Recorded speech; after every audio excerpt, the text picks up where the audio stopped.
the hierarchy of the MCU TV shows is about to change. What? That's right, my friends.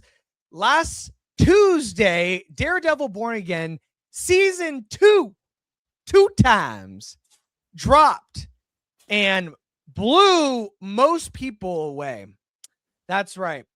The reviews have been out for a little bit, but the fans have all got to finally see the first episode drop. And let's just say it is overwhelmingly positive. This comes to us from RottenTomatoes.com. They say The Man Without Fear returns in season 2 of Born Again, and the first reviews of the series' new episodes on Disney Plus are very positive. We have Charlie Cox reprising his role as the titular Marvel superhero and is reunited with his boyfriend, Mayor Wilson Fisk, aka Kingpin. Most say the action-packed new season is an improvement over the first.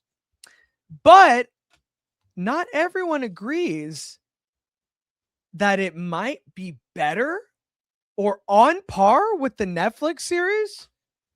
At least some people are saying that. Let's take a look and see what people are saying. I'm going to share my screen. While I do that, I do want to mention, now that we both have seen it, I can say that while I was watching the first episode, and keep in mind, this is just the first episode. We've seen Marvel shows start strong and maybe not finish as strong, but I did have that overall feeling that this was like back on track in the sense that it felt closer to Netflix than the first season. And I really enjoyed the first season. I thought the first season, for the Frankenstein of it all, having to go back and redo it and add the Netflix flavors back into it, for what they got, it could have been a huge mess. And I felt they stuck the landing extremely well, especially in those last 3 episodes. If we take a look here, John Kirk says, it's the best superhero story I've seen on television. Rohan Patel from comicbookmovie.com says, it's one of the most raw, compelling, and powerful seasons of superhero television ever put on screen. Season 2 is a genuine masterclass in how to handle a superhero property with maturity, grit, and a terrifying level of real-world relevance. Through sharp sound design, layered audio cues, and precise visual choices, the series forces you to engage with your own senses in a way few superhero shows attempt. Nice. I felt that way about Wonder Man. Where season 2 most distinguishes itself from its contemporaries is in its thematic ambition. The season's political architecture is handled with a surgical, non-didactic touch. Daredevil Born Again sets a new standard for streaming comic book television. It raises the bar for Marvel television. Season 2 of Daredevil Born Again is the pinnacle of superhero storytelling on either the big or small screen. That's a lot. Daredevil, that's pretty big praise. Daredevil Born Again season 2 is one of the best shows / movies Marvel Studios has ever done. Enough said. Wow. I think we can get the gist, but the overall consensus is that these boys are creeping out of the Hudson River in a big bad way. I want to ask you, Zach, you just watched it right before we jumped on. It's fresh in your mind. I got an overall sense, but do you feel like it is an improvement on the first season? And do you think that it could touch the heights of what Netflix Daredevil was? I think it's too soon to say if it's like an improvement overall, because just one episode versus a whole season, because there was episodes within that first season that felt like this episode. It's just not every episode was up to this level. What I'll say is, on a technical standpoint, this definitely is improvement. right? I think the coloring, the cinematography, the lighting, the texture, it doesn't feel as clean. It doesn't feel as CW as season one sometimes felt in terms of how it was just too clean.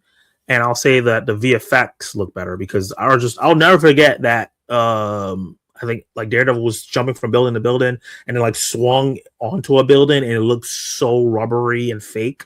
And I never felt like that was here. I felt like the tactileness and the grit is coming back. And I'm very curious to see how they expand on everything. Now, from a storytelling standpoint, I do feel like it's not just off episode one. It's not like this big of a jump from Born Again season one. I'm not there yet, and I think part of it is that I'm not a big fan of how much they're trying to make Fist like Trump. I think it's a little too much and too on the nose. It's not subtle anymore, like I thought it was in season one at first. And also having a villain that I like be compared to a real life villain I do not like is kind of hard for me to like fall in love with. But I'll see how they pull it off because the reviews is saying that they pull it off with surgical precision. So I'm excited to see the rest of the episodes. Yeah, no, it's interesting. It is interesting because the creator did come out recently and did say that he doesn't necessarily like that the parallels of the show are so close to what's going on in real life. He did say that, you know, Marvel Comics has had a history of being a reflection of the real world that we live in. And so there's no denying that or tiptoeing around it because this is what Marvel's been doing for over 60, 70 years at this point. Yeah. So I totally get that. And I totally get how close it can hit to home and be like, wait a minute, do I want to watch like what's going on right now in life? Like I already try and avoid the news. I don't want to try and avoid Daredevil. I want to escape from it, you know? And so I totally get that. But in the end of the day, when I look at this as a whole, and we started the segment out saying that the hierarchy of the Marvel television universe is changing. I do think that people are, at the end of the day, going to put this bad boy up there with the best of them when it comes to best Marvel TV series of all time. I think the way that Charlie Cox plays Daredevil is extremely underrated. This man does not get enough credit for playing Daredevil the way that he does and for how long he has been doing it. He has to act blind, be in great shape, do action scenes, do dramatic scenes, yell, fight, scream, fall in love. Every part of emotion you can think of, he has to embody. And that suit is not comfortable, even though it looks extremely badass. Yeah. This man deserves his flowers. Charlie Cox is one of the best doing it in a superhero project that we have seen. So I want to get that. Chris Evans and Robert Downey Jr. in terms 100%, of casting. Yeah. 100%. On top of that, Vincent D'Onofrio as Kingpin is arguably the best villain that we have seen in television history. Not just comic book, not just Marvel. The way that he embodies this monster POS, it's like nothing that we have seen. It is up there with Homelander, which should get way more love than it has ever gotten. But Vincent D'Onofrio has also been doing this for 10 plus years, has never gotten nominated for an Emmy once. And it's absolutely insane because he is masterful in playing this monster of a villain and continues to give it depth and improve on it time and time again. And so just the actors alone, the two leads, if you will, their shoulders hurt because they carry the show like nobody's business. And that's not to say that the supporting cast isn't great because in my opinion, I'm going to throw back to you in a second. In my opinion, I feel like we are in for the makings of a great on-screen villain when it comes to Bullseye. We've seen the rumblings of it. We've seen the original Netflix. We saw a little bit of him in season 1, but in season 2 of Born Again, this is where Bullseye will be cemented as one of them ones. And I really think by the end of this season, we are going to be talking about Wilson Bethel being one of the best villains in a superhero project that we have seen thus far. I am so excited for that. And it has only scratched the surface. Based on the first episode and what you've seen about the characters, them going and hiding, the espionage, and BB, obviously the person with the mask, obviously. How do you feel just story-wise how episode 1 went? And does it make you excited about what's coming next? I think that a lot of the side characters were a little bit more interesting this so far. I think the lawyer characters, I was like, I don't care about any of these people. Where's Karen and Foggy? But I was really excited to see them kind of like stand up against the pushback that they're getting, and kind of be on Matt's side, even though one of them don't even know Matt's Daredevil. And I still think that's a mistake. I feel like she should know. She shouldn't be the only one out of the circle. And it's just interesting. It's interesting to see all the political stuff that's going on every section. And Matthew Lillard comes in and he's chewing up the scenery and he's doing a great job. And like, usually people are really scared of Fisk. He doesn't seem scared at all. He doesn't seem like he wants to push him, but he also just like, if you mess with me, I can handle myself. So I'm interested to see where his character lies, but I'm really, really excited for Bullseye to really take center stage. I know Wilson Fisk is Daredevil's one of his biggest villains, but Bullseye is his guy. That's his villain. And that character can go real big. And he goes real big in the comics. And they haven't done it yet here. And I'm excited for this actor to really just like get the full costume and just let loose. It'll be cool to kind of see them, because we know what happens at the end of the season. We get a hint of Bullseye, not end of the season, end of this episode. We get a little hint of Bullseye. It'll be excited if we kind of got this like, won't he good person, bad person thing that he might have going on. I'm not gonna go into spoilers. I just said a hint.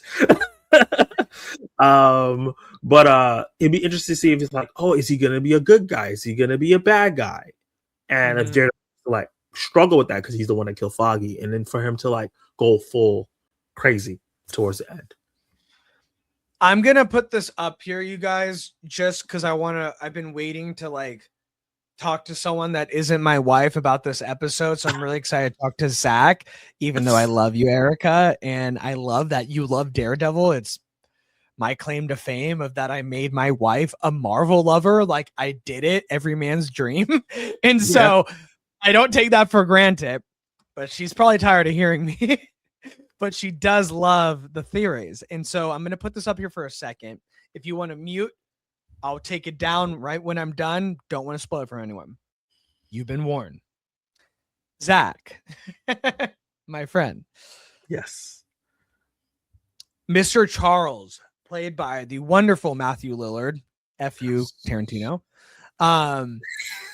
Just so effortless in this role. So the way that he comes in, like a fresh breath of air, light on his feet, not giving an F, very like Matthew Lillard isms that are just perfect for this kind of Langley character, whatever that means, CIA maybe.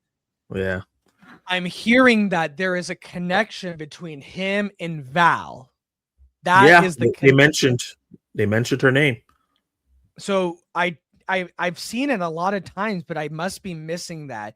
Can you help me out? When did they mention Val? Did they actually mention her name specifically? Yeah. So when he came in, and then the black guy that runs, I forgot what he was there for. I forgot what position he had, but he was talking to Fisk about having oversight. Attorney General, an assistant. Yeah, something like that. He picked up the phone and he said, "Oh, this is from Miss Fontaine." He didn't say Val. He just said Miss Fontaine, which is her name. And she called in to tell him, leave Fisk alone. So that means Fisk and her has a connection with each other. Right. which Or leave Mr. Charles alone to do his work. yeah, He will take care of whatever you guys need. You can report to him, get out awesome. of the office. And so it's interesting that Mr. Charles makes Fisk uncomfortable. Yeah. It seems like there's this one area where he is powerless. And that is interesting for someone that thrives on having all the power. To have a thorn in your butt and your wife's, because that was an interesting scene too.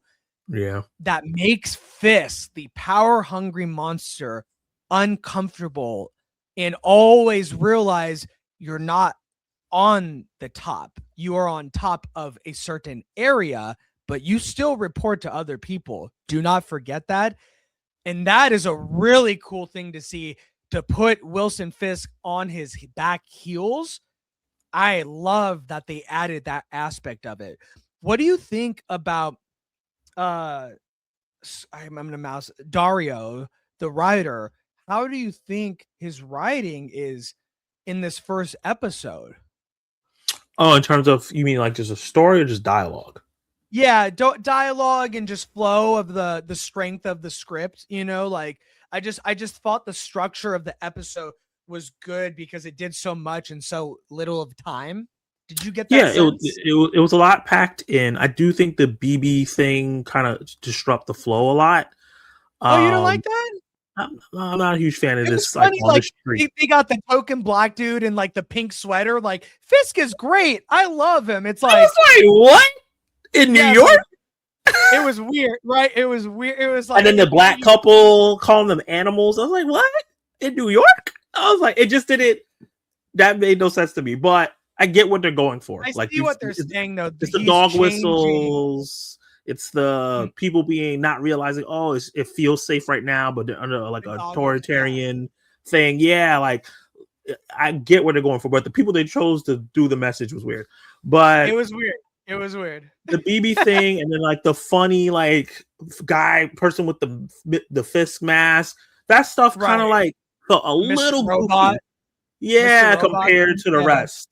So yeah, like you were saying, the Daredevil's Netflix feel is definitely there in parts when that's not happening, but when you inject that, it does feel like season 1 a little bit. Okay, in terms of that. But I definitely enjoyed the writing. I think the dialogue is much better in this season. I'm gonna take this down. I'm just hoping every episode is not jam-packed with so many different people, because I feel like you said, Charlie Cox is amazing, but I don't feel like we got to see Charlie Cox act a lot in this one. And I feel like we didn't get to see Vincent D'Onofrio act a lot in this one because so many other characters have to get touched on. Right. They're laying the groundwork for like so for many other stuff. Threads, like but I'm okay if that's just like the first episode because it's the launching pad. That's cool. I do though. I really love James Gandolfini's son. I think he is an incredible actor. I think there is going to be a huge turning point for him where I just feel like there's going to be a moment where he finds out that BB is also the Fisk mask, and it'll be very reminiscent of Fisk killing her uncle, Ben Urich, in the original series. And this will be his turning point to being like Fisk Jr. when he kills her. And that or if he chooses not to. And he has to grapple with like who he is in this. Yeah. But that's what you're saying, and I'm saying is that he is a great little ingredient in this tapestry of the story that they're telling. And he feels like a baby Fisk in a way, exactly. But without the trauma. Like, he doesn't have the trauma. He's just a lost soul looking up to the wrong person.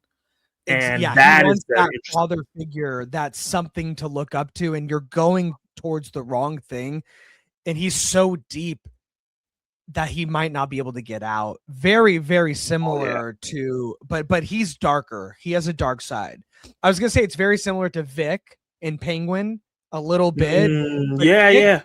Definitely. Vic was a good dude Yeah, this who grew up. guy. This guy is shady and Yeah, fake. Like yeah, you could tell he's like at the party, like lying to her, like, oh, like, no, like Fisk got me the apartment, but no money went towards. It's like, bro, stop lying. come on.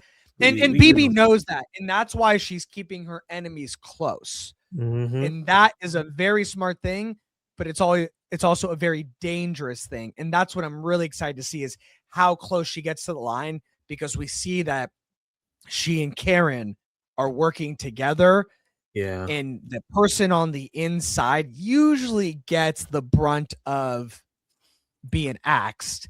yeah, And that is a very cool story thread that I'm interested in following based on the very small breadcrumbs that they laid in the first episode. So I thought that was really in season 1 too. I feel like as soon as they yeah, made her his niece, they set up her arc to have the possibility to be in danger to die, because she seems like she really 100%. wants to get that revenge. And then she has this friend who she's not realizing is growing to be similar to the guy she wants revenge against.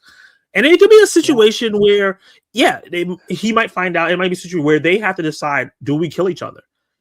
And maybe she does what Fisk does, and then she has to grapple with that. Like, am I like him now? Because maybe she kills him. There's so many ways they can go with that if they yeah. execute it properly.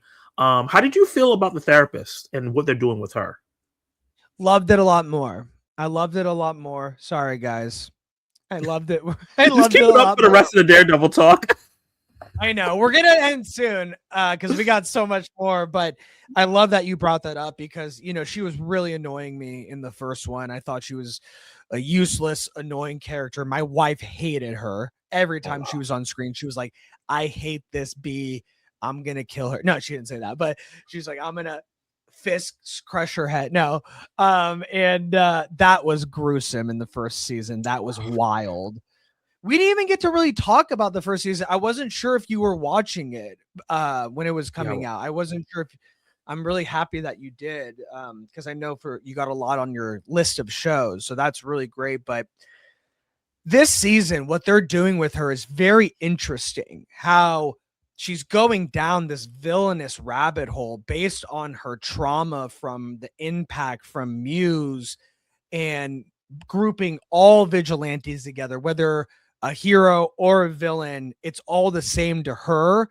And she is taking them down, lying on her reports about swordsmen, seeing Muse pop up, and the camera starts tilting this way, and it's like very eerie, like in your throat, in yeah. your chest. And I thought, this is how you do it.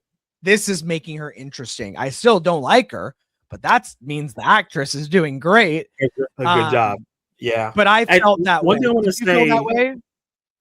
one thing I'll say, so I didn't hate her in the first season because they Okay, did the thing of where the hero is getting his black eyes and bruises and disappearing and not explaining to his love interest what's going on. right.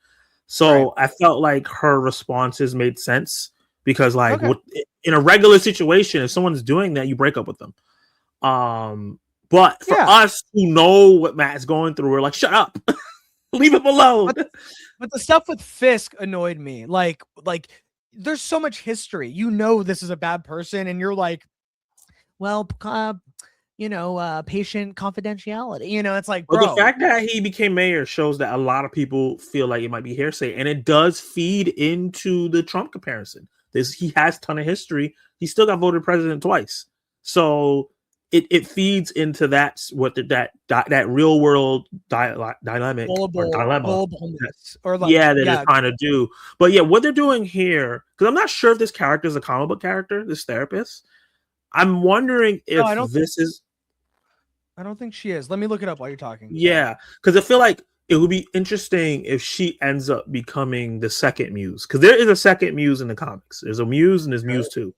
So it'd be interesting if she gets like driven to the point where she becomes the thing that scared her. And to protect herself from all the vigilantes. And Oh, she is. she's not. She's not a therapist in the comics. She was actually a wealthy socialite and heiress to Glenn Industries. Okay. And she goes all the way back to 1975's Daredevil number 126. Okay. She was the And daughter they of can Matt still have that though. They can still, just because she's a therapist, she can still be a heir to for something. sure. She became a love interest for Matt Murdock, a major love interest. Even worked as a secretary at the law firm of Murdock and Nelson. Her life took a dark turn after the Purple Man manipulated her father into committing crimes, leading to Maxwell's suicide in prison. That's pretty cool. We're getting Jessica Jones in this season, so there's a lot you can do with this character. That's what I'm saying. Like the breadcrumbs are there. So that makes me really excited. We could talk all day about Daredevil. I am really excited. I do think this has potential to be back on par with Netflix in a big bad way, but we have to see. And what I'm hearing, and on Tuesday we get 2 episodes, which I'm really excited, but I'm hearing at the halfway point of of episode 3, it takes off and doesn't let up till the end of the season, and it is back in a big bad way. So I'm feeling that, but now we need to see it. So let us know what you guys think. Did you see the first episode of Born Again season 2? Did you get those feelings that we're back on track to get the Netflix style that we've wanted and we love? Or do you think there's a little bit that remains to be seen and we need to get more of a sample size? Drop a comment below and let us know your guys' thoughts.